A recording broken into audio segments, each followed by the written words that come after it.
I remember one time where there was an artist who had overnight, for whatever reason, he had left his articles in the booth, even though we asked them not to.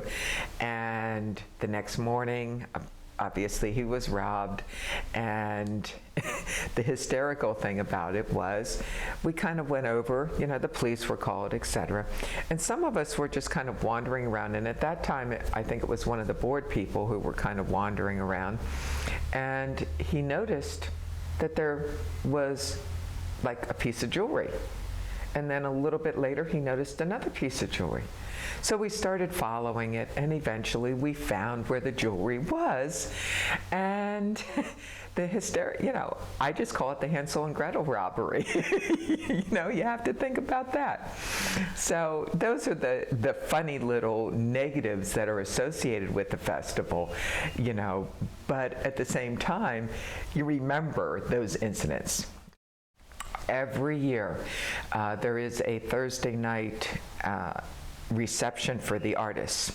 And that reception, we always, it's a big to-do for the festival itself. And in the later years, we've made it into a much more welcoming item.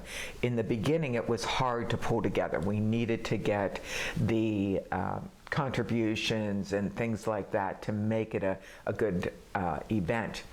But about the time that my parents realized that Pam is not giving up working with the festival, my father ended up loving the festival so much that every year on that Thursday morning, he would get out of bed, come up to my house, make me corn and tomatoes. I would come home from the festival, eat my corn and tomatoes because it was that time of year, and then we would all go to the artist reception, and he just loved it, and he made friends because of it too.